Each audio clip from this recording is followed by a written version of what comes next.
O perfume da fé, o milagre que Roberta nunca esperava. Roberta sempre teve um sorriso fácil, mas nos últimos 2 anos, esse sorriso havia se tornado um esforço. Aos 38 anos, ela descobriu que estava perdendo o olfato. No início achou que era só uma gripe forte, mas os meses passaram, e o cheiro do café da manhã, o perfume de sua filha pequena, até o odor de comida queimada, tudo desapareceu.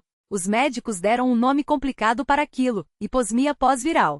Pode melhorar com o tempo, disseram, mas os exames mostravam que as terminais olfativas de Roberta estavam danificadas. Não há tratamento garantido foi a frase que mais ouviu. O pior não era só não sentir cheiros, era a solidão que isso trazia. Sua filha, Sofia, de 6 anos, adorava lhe mostrar flores do jardim. Mamãe, cheira essa rosa. Roberta sorria e fingia. Ah, que cheiro bom, meu amor. Mas por dentro, doía. Ela também deixará de cozinhar como antes. Sem sentir o tempero, a comida perdia a graça. Seu marido, Carlos, tentava animá-la. Vai passar, amor. Deus tem um jeito. Mas Roberta já não acreditava muito em milagres. Até que numa tarde de sábado sua vizinha, Dona Maria, bateu à porta. Uma senhora de cabelos brancos presos em um coque, vestida com um vestido simples e longo, como Roberta via em algumas mulheres que passavam pela rua aos domingos, a caminho da igreja. Roberta, minha filha, eu sei que você está passando por um aperto. Minha nora também perdeu o olfato depois de uma pneumonia e na nossa igreja, muitos têm sido ajudados. Por que você não vem conosco amanhã? É só uma reunião simples, mas Deus está lá. Roberta hesitou. Ela não era de ir à igreja. Sua família nunca teve esse costume.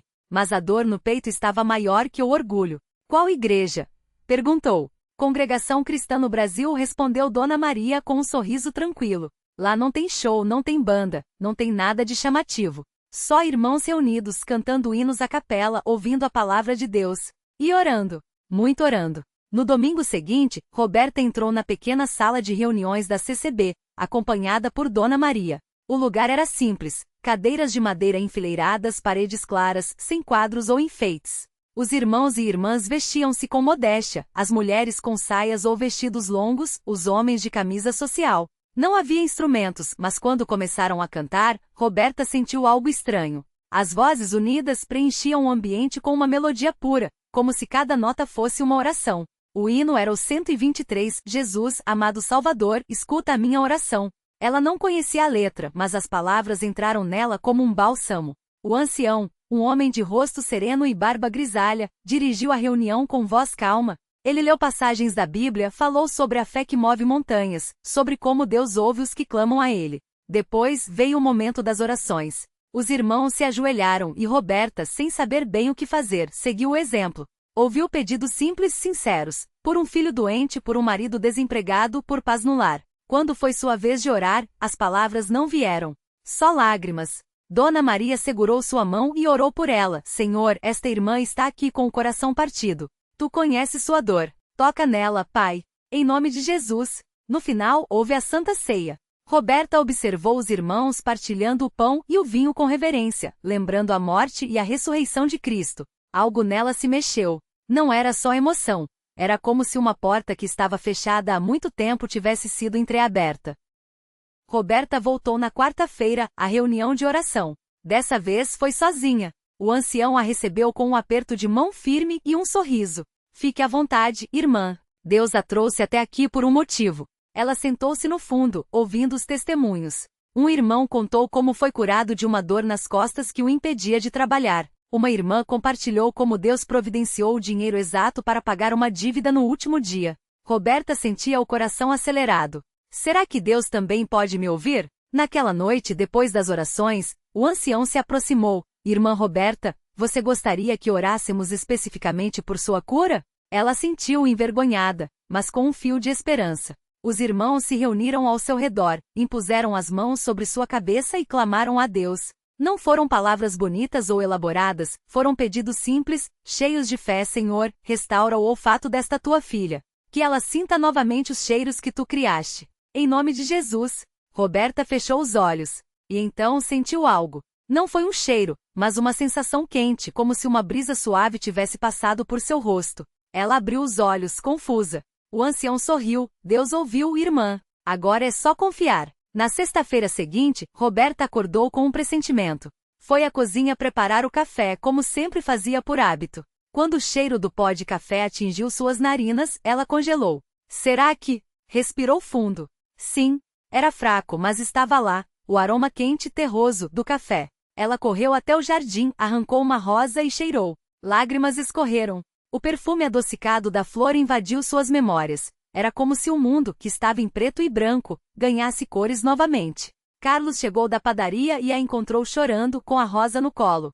O que foi, amor? Roberta não conseguia falar. Pegou a mão dele, levou até o nariz e disse, entre soluços, cheira. Cheira comigo. Quando Carlos entendeu, abraçou-a forte. Deus fez, Roberta. Eu não te falei que ele tinha um jeito? No domingo, Roberta estava de pé na reunião da CCB, dando seu testemunho. Sua voz tremia, mas as palavras saíam firmes. Irmãos, eu vim aqui sem esperança. Mas Deus me mostrou que Ele não esquece de ninguém. Não foi um médico, não foi remédio e foi a oração, a fé desta igreja, a mão de Deus tocando minha vida. Os irmãos amenizavam, alguns choravam. O ancião sorriu e disse, isso é o Evangelho, meus irmãos. Deus ainda opera milagres. 2 semanas depois, Roberta e Carlos foram batizados nas águas. Foi um dia de alegria pura. Sofia, sua filha, pulava de felicidade ao ver a mãe nascer de novo, como explicou o ancião. Quando Roberta saiu da água, sentiu o cheiro de cloro da piscina, o perfume do sabonete usado para o batismo, o aroma da terra molhada do jardim ao lado. Tudo era um presente. Hoje, Roberta serve na CCB. Ajuda a organizar as reuniões das crianças, visita irmãos doentes e, acima de tudo, ora. Ela aprendeu que a fé não é sobre sentir, mas sobre confiar. Às vezes, quando canta o hino 210, Deus é amor, tão terno amor, ela se lembra daqueles dias sem cheiro e agradece. Não pelo milagre em si, mas por ter conhecido aquele que o operou. Porque no fim o maior perfume que Roberta encontrou não foi o das rosas ou do café. Foi o cheiro da presença de Deus, e esse nenhum médico pode dar, nem doença pode tirar. Roberta nunca imaginou que sua vida poderia se tornar um testemunho vivo do poder de Deus. Mas o Senhor tinha planos ainda maiores para ela. Um dia, enquanto visitava a irmã Maria, uma idosa da congregação que lutava contra um câncer, Roberta ouviu algo que marcou seu coração. Minha filha, você já viu como Deus usa as coisas mais simples para mostrar seu amor? Perguntou a irmã Maria com voz fraca, mas olhos brilhantes. Eu pedi a ele um sinal, só um pequeno sinal de que não estava sozinha. E sabe o que aconteceu? Roberta se aproximou segurando a mão enrugada da irmã. Ontem à noite, enquanto eu orava, senti um cheiro de pão fresco. Não tinha ninguém assando nada aqui, não tinha pão em casa. Mas era tão real, tão forte. E então me lembrei, Jesus é o pão da vida. Ele estava me dizendo, eu estou aqui. Roberta sentiu os olhos arderem. Ela sabia exatamente o que aquela irmã estava sentindo. O cheiro da presença de Deus, aquele perfume que nenhuma doença, nenhuma tristeza, nenhum medo podia apagar. Irmã Maria, eu também senti isso, confessou Roberta baixinho. Quando eu não tinha mais esperança, Deus me mostrou que Ele estava perto. Não com palavras, mas com algo que só eu poderia entender. A irmã Maria sorriu, como se já soubesse. É assim que Ele age, filha. Quando a gente menos espera, Ele nos surpreende.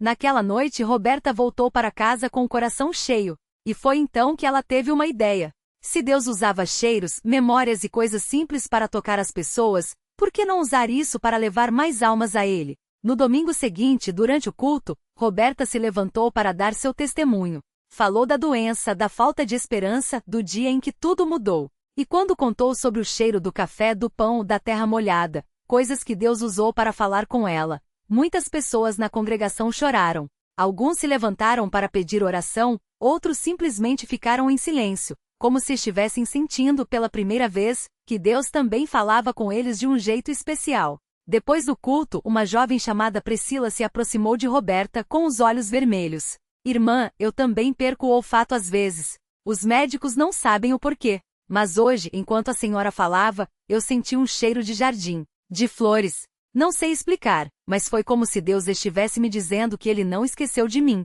Roberta abraçou Priscila com força. Ele nunca esquece, irmã. Nunca. Dias depois, durante uma reunião de oração, o ancião leu um versículo que parecia feito só para elas. O Senhor te guiará continuamente, e fartará a tua alma em lugares secos, e fortificará os teus ossos, e serás como um jardim regado, e como um manancial, cujas águas nunca faltam. Isaías 58, 11. Roberta fechou os olhos e sorriu. Ela não era mais aquela mulher que vivia no escuro, sem sentir o cheiro da vida. Agora, ela era como aquele jardim regado, e mais do que isso, ela estava aprendendo a regar a vida dos outros com a mesma esperança que havia recebido. Porque na CCB, Roberta descobriu que milagres não são só curas físicas ou respostas imediatas. Às vezes o maior milagre é abrir os olhos para ver Deus trabalhando nas pequenas coisas, no cheiro do café da manhã, no abraço de um irmão, na paz que vem depois da tempestade. E ela não ia parar por aí. Cada visita, cada oração, cada palavra de encorajamento era uma semente que plantava, confiante de que Deus faria brotar mais vida, mais perfume, mais milagres. Porque quando Deus toca uma vida, Ele não a toca só para abençoar. Ele a toca para que essa vida seja bênção para muitos. E assim, Roberta continuou sua jornada, não mais como alguém que buscava um milagre, mas como alguém que agora fazia parte deles. Um dia, enquanto Roberta ajudava a organizar a ceia do Senhor na igreja, uma irmã chamada Marisa chegou até ela com os olhos cheios de lágrimas. Era uma mulher que há meses vinha lutando contra uma depressão profunda, tão forte que nem conseguia mais sair de casa. Irmã Roberta, eu não aguento mais. Já orei tanto, já clamei tanto, mas parece que Deus não me ouve, desabafou, segurando com força o lenço molhado. Roberta não teve dúvidas. Abraçou Marisa bem forte, como quem segura um vaso prestes a se quebrar, e sussurrou: Deus ouve, irmã. Ele ouve cada lágrima sua. Eu já estive onde você está. Mas hoje eu te digo, o Senhor não vai te deixar no chão. Ele está preparando algo lindo para você, mesmo que a gente ainda não veja. Naquele momento algo mudou. Não foi uma cura instantânea, não foi um trovão do céu. Foi só a certeza de que alguém entendia sua dor. E isso, para Marisa, já era um começo. Nos dias seguintes, Roberta não deixou Marisa sozinha. Levava café na casa dela, lia a Bíblia junto, orava com ela mesmo quando as palavras não vinham. Até que numa tarde, enquanto as duas cantavam hinos na sala, Marisa sentiu algo diferente. Não era mais aquele peso no peito, aquela escuridão sem fim. Era como se uma luz suave estivesse entrando por uma janela que há muito estava fechada. Roberta, eu sinto que Deus está aqui, ela disse com a voz trêmula. E foi assim, sem alarde, que o milagre começou a acontecer. Não do jeito que Marisa imaginava, não da forma que ela tinha pedido, mas do jeito que Deus sabia ser perfeito. Pouco tempo depois, Marisa voltou a sorrir, voltou a frequentar os cultos. E num domingo de manhã, ela mesma subiu ao púlpito para dar seu testemunho. Eu vim aqui hoje para dizer que Deus não desiste da gente. Mesmo quando a gente desiste da gente mesma, Ele está lá, usando pessoas como a irmã Roberta para nos mostrar que a esperança não acabou. E assim, o ciclo se repetia. O milagre que Roberta havia recebido agora fluía através dela para tocar outra vida. Porque na CCB, as bênçãos não são para ficar guardadas, são para serem compartilhadas. E cada história de transformação se torna um novo capítulo na grande história de amor que Deus está escrevendo. Roberta olhava para Marisa e sorria, sabendo que aquilo era só o começo. Porque quando Deus começa a agir, Ele não para. E cada vida que Ele toca se torna um farol, iluminando o caminho para quem ainda está no escuro. Marisa não imaginava que aquele testemunho seria apenas o primeiro passo de uma jornada que mudaria não só a vida dela, mas a de toda a sua família. Nos dias que seguiram, ela começou a frequentar os cultos com mais assiduidade, sempre sentada nos bancos da frente, como se quisesse absorver cada palavra, cada oração, cada louvor. As irmãs da igreja a abraçavam, compartilhavam suas próprias histórias de luta e vitória, e Marisa, aos poucos, ia entendendo que não estava sozinha. Uma noite, durante uma reunião de oração, a irmã Roberta se aproximou dela e perguntou com um sorriso confiante: Marisa, você já pensou em se batizar? A pergunta a pegou de surpresa. Ela baixou os olhos, hesitante. Eu não sei se estou pronta, irmã. Ainda tenho tanto medo, tanta coisa para resolver. Roberta segurou suas mãos com firmeza. Ninguém está pronto sozinho, minha filha. É Deus quem nos prepara. O batismo não é o fim da jornada, é o começo. É você dizendo: Senhor, eu confio em Ti mesmo sem ver tudo claro. Aquelas palavras ecoaram no coração de Marisa. Naquela mesma semana, ela procurou o pastor e, com lágrimas nos olhos, pediu para ser batizada. O dia chegou, um domingo ensolarado, o templo lotado, e a piscina batismal cheia de água que, para Marisa, parecia um rio de novas oportunidades. Quando ela emergiu das águas, não foi só a igreja que aplaudiu, foi como se o próprio céu celebrasse. Algo dentro dela havia mudado. Não eram mais as cicatrizes do passado que definiam quem ela era, mas a promessa de um futuro escrito pelas mãos de Deus. Mas o milagre não parou por aí. Poucos meses depois, o filho mais velho de Marisa, que há anos se afastara da família por causa das drogas, apareceu na porta de casa. Magro, com olheiras fundas, mas vivo. Mãe, eu ouvi falar que a senhora mudou, que a senhora tá na igreja. Eu vim porque não tenho mais para onde ir. Marisa o abraçou forte, sem perguntas, sem reproches. Naquele momento, ela soube que não era coincidência. Deus estava reconstruindo sua família, peça por peça. E assim como Roberta havia profetizado, o farol de Marisa começou a brilhar. Ela passou a visitar presídios, levando a palavra de esperança para mulheres que, como ela, achavam que não havia mais saída. Suas mãos, antes trêmulas de medo, agora seguiam Bíblias com firmeza. Sua voz, antes calada pela vergonha, agora ecoava louvores nos cultos. E toda vez que alguém lhe perguntava como ela havia conseguido, Marisa respondia com um sorriso: não fui eu. Foi Deus, usando pessoas como a irmã Roberta, como pastor, como cada irmão aqui dessa igreja. Eles me mostraram que milagre não é só curar o corpo, é curar a alma, é devolver a esperança, é fazer a gente acreditar de novo. Na CCB, as histórias se entrelaçam assim, como fios de uma mesma tapeçaria. O milagre de Roberta alcançou Marisa. O de Marisa alcançou seu filho. E o do seu filho, quem sabe, alcançaria outros. Porque quando Deus começa a agir, ele não faz nada pela metade. Cada vida transformada se torna um instrumento nas suas mãos, provando que não importa quão escura seja a noite, a luz sempre encontra um jeito de brilhar. E a igreja, com seus braços abertos e seu amor incondicional, continua sendo o lugar onde esses milagres ganham endereço, nome e sobrenome. Onde ninguém é esquecido, e cada história de dor pode se tornar um testemunho de glória. Era uma tarde de sábado quando o irmão Paulo, um dos obreiros mais dedicados da CCB, chegou até a casa de Marisa com um convite especial. Irmã, amanhã teremos um culto de oração pela família. Quero que você e o Davi estejam lá. Deus tem algo lindo para vocês. Marisa sentiu o coração acelerar. Depois de tudo que havia vivido, ela sabia que não era coincidência. Era Deus falando através daquele servo fiel. No domingo, a igreja estava cheia de uma energia diferente. As vozes se uniam em cânticos que pareciam tocar o céu. Quando o pastor começou a orar pelas famílias, Marisa segurou a mão de Davi com força. O menino, que antes mal olhava nos olhos das pessoas, agora estava ali, quieto, como se pressentisse que algo grande estava para acontecer. De repente, durante a oração, Davi começou a chorar. Não era um choro de dor, mas daquele tipo que parece lavar a alma. Marisa se ajoelhou ao lado dele, e o irmão Paulo colocou a mão no ombro do garoto. Deus está aqui, filho. Ele quer te abraçar hoje. Foi então que Davi, com a voz trêmula, falou algo que ninguém esperava. Mãe, eu sinto uma paz que nunca senti antes. As lágrimas escorriam pelo rosto de Marisa. Ela sabia que aquele não era apenas um momento de emoção.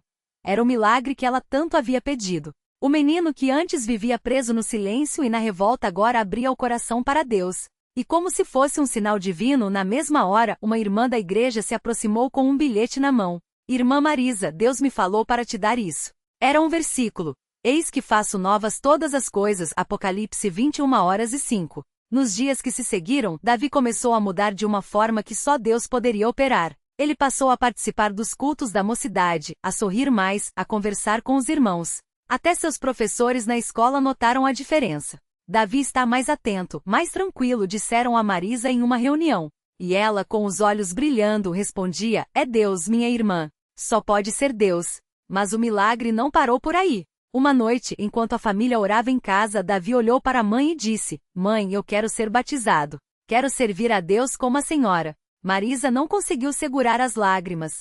Aquele menino que ela pensou ter perdido para o mundo agora queria se entregar a Cristo. E no dia do batismo, quando Davi saiu das águas, foi como se uma carga de anos fosse levada embora. A igreja inteira aplaudiu, os irmãos se abraçaram, e até os mais novos entenderam. Ali, mais uma vez, Deus havia mostrado seu poder.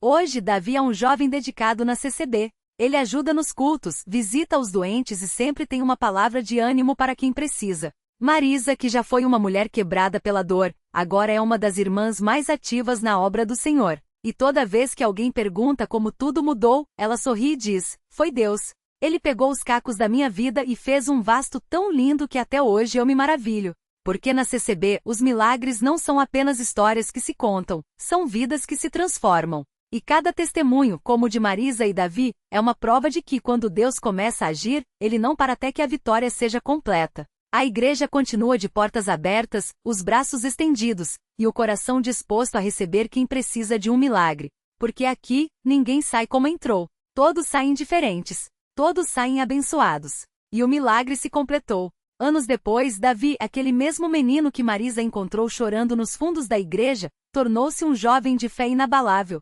Formou-se em teologia, casou-se com uma irmã da congregação e juntos, abriram um abrigo para crianças em situação de rua, chamando-o de Cacos de Luz. O nome era uma homenagem à história de Marisa, que agora, aos domingos, ia até lá contar para as crianças como Deus transforma a dor em propósito. Certa tarde, enquanto Davi ajudava um garoto a arrumar a mochila, o menino perguntou, com olhos cheios de lágrimas, será que Deus pode consertar a minha vida também? Davi se ajoelhou, olhou nos olhos dele e repetiu as mesmas palavras que um dia ouvirá de Marisa. Ele não só pode, como vai. E quando ele terminar, você nem vai reconhecer a beleza que ele fez de você. Reflexão final. A vida quebra. Às vezes, em pedaços tão pequenos que achamos impossível juntar. Mas Deus não trabalha com impossíveis, Ele trabalha com cacos. Cada rachadura, cada ferida, cada noite de choro é matéria-prima nas mãos daquele que faz todas as coisas cooperarem para o bem. O milagre não está em apagar a dor, mas em transformá-la em algo que ilumine outros caminhos. Lição de vida. Nunca subestime os pedaços de uma vida quebrada. Deus não precisa de você inteiro para começar. Ele só precisa de você disposto. Porque os vasos mais lindos não são os que nunca se quebraram, mas os que depois de restaurados, carregam nas fissuras a luz que entrou por elas. E assim na CCB, e em todo lugar onde a fé é viva, a história se repete. Portas abertas, braços estendidos, corações curados. Porque milagre não é só o que Deus faz por você, mas o que Ele faz em você até que um dia, você se olhe no espelho e não veja mais cicatrizes, mas um vasto de graça.